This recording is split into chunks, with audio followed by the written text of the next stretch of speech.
실제 교수님 어떻습니까? 내원하는 환자분들 가운데 가장 불편을 호소하시는 어떤 증상들이 있을 것 같습니다. 대부분 환자는 눈물 때문에 왔다고 얘기를 예. 하지만 가장 많은 이유는 앞에 말씀드린 대로 손이 자주 간다는 게 가장 불편하다는 증상이거든요. 예. 손이 가장 많이 가는 거는 눈물 때문일 수 있지만 눈물을 너무 닦아내는 것 때문에 2차적인 생기는 문제들이 더 많습니다.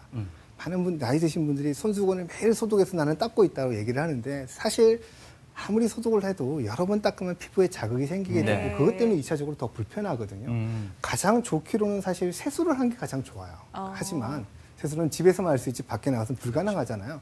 그럼 차라리 흘러내리고 나서 밑에 흐르는 것만 닦으라고 얘기를 하는데 사실 눈을 닦게 되면은 손을 대는 것 때문에 더 2차적으로 자극이 되고 그러면 또다시 눈물이 많이 나게 되고 그렇게 악순환이 생기는 경우가 대부분입니다. 네.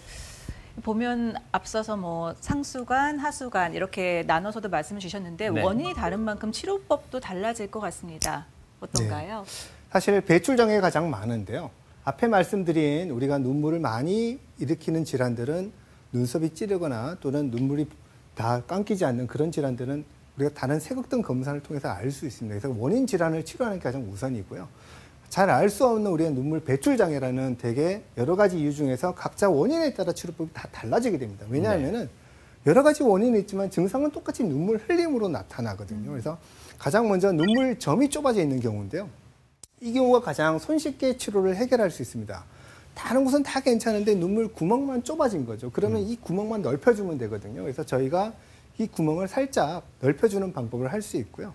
반대로 눈물 길 자체가 완전히 막혀 있지 않고 좁은 경우라면은 실리콘관 삽입술이라고 해서 실리콘관을 자기 길에 넣는 겁니다. 수술을 하지 않고 자기 길에 시술을 통해서 넣어서 길 자체가 넓어지도록 하는 방법을 해볼 수도 있고 완전히 막혀 있다. 내 길이 전혀 쓸쓸 막혀 있다면 어쩔 수 없이 눈물을 터내서 밖으로 만들어주는 큰 수술이 필요하게 되죠.